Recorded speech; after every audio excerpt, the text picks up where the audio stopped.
আমাৰ সন্মানীয় মুখ্যমন্ত্ৰী ডাঙৰীয়া বিটিচি অঞ্চলৰ বাবে আন্তঃগাঁথনি উন্নয়ন কৰিবৰ কাৰণে এই ২৪তম বড়োলেণ্ড ডে আৰু আজি বিটিচিৰ ১০খন সাব ডিভিজনত এই অনুষ্ঠানটো কৰা হৈছে।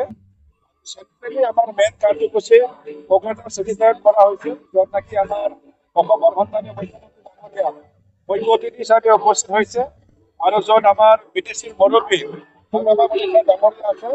তো আজি খুব সুন্দৰ অনুষ্ঠান, আমি তেখেতসকলৰ লাইভ টেলিকাস্টো আমি ইয়াত দেখা পাইছো আৰু ইয়াতো আমাৰ খুব ভাল অনুষ্ঠান হৈছে। ৰাতিপুৱাৰ পৰা আমাৰ পতাকা উত্তোলন, তাৰপিছত আমাৰ শ্বহীদসকলক শ্ৰদ্ধাঞ্জলি দিয়া, 10 ফেব্ৰুৱাৰীটো চৰ্চা কৰিবৰ বাবে ছাত্ৰ ছাত্ৰীসকলক লৈ পেলাই ডিবেট কম্পিটিশ্যন ইত্যাদি কাৰ্যসূচী লোৱা হৈছে।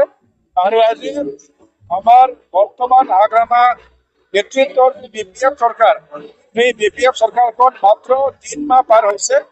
এই 3 মাহত যোৱা নিৰ্বাচনত আমি যিখিনি প্ৰতিশ্ৰুতি দিছিলো, এই প্ৰতিশ্ৰুতি দিয়াখিনি আমি কাৰ্যক্ষেত্ৰতে কৰিছো।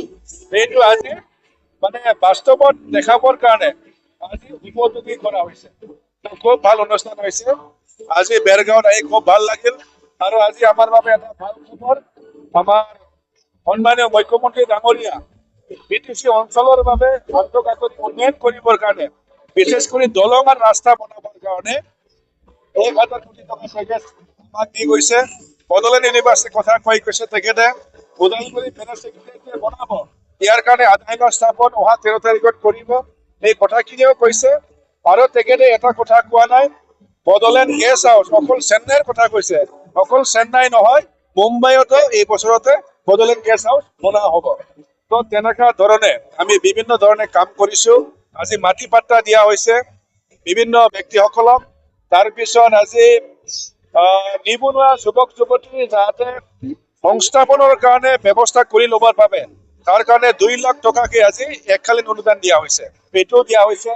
মহিলা আত্মসহায়ক গোটক 15,000কে, প্ৰায় বিটিচি অঞ্চলত ক'বলৈ গ'লে মোটামুটি 50,000তকৈ অধিক আত্মসহায়ক গোটক আজি এককালীন অনুদান দিয়া হৈছে। আৰু গৰীব দুখীয়াসকল যাতে কিবা কিবি সৰু সুৰা কাম কৰি খাব পাৰে, ইয়াৰ বাবে প্ৰায় 50,000তকৈ অধিক ব্যক্তিসকলক 10,000কে টকা দিয়া হৈছে।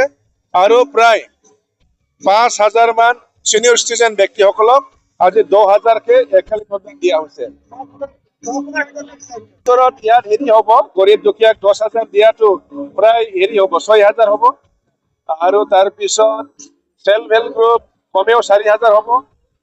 আৰু 2 লাখ টকা অনুদান, সেইটো 500 হ'ব।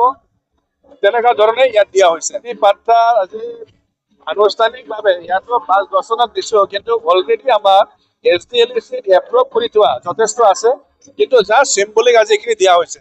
কিন্তু এই প্ৰক্ৰিয়া চলি থাকিব আমাৰ, আজি জাষ্ট আৰম্ভণিহে হৈছে। শ্বহীদ পৰিয়াল বেৰগাঁৱতো বহুত শ্বহীদ পৰিয়াল আছে।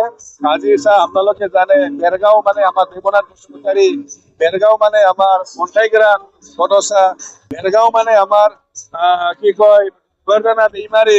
তো তেনেকুৱা বিভিন্ন শ্বহীদ আছে, প্ৰায় 250 মান শ্বহীদ পৰিয়াল আছে। তেখেতসকলক আজি আমি সন্মান যাচিছো, শ্ৰদ্ধা যাচিছো।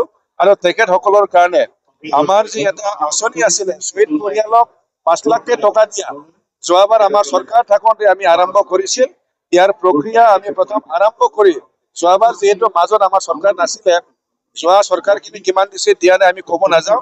এই বছৰতো আমি শ্বহীদ পৰিয়ালক 5 লাখ টকা দিয়া কামটো আকৌ আমি আৰম্ভণি কৰিম।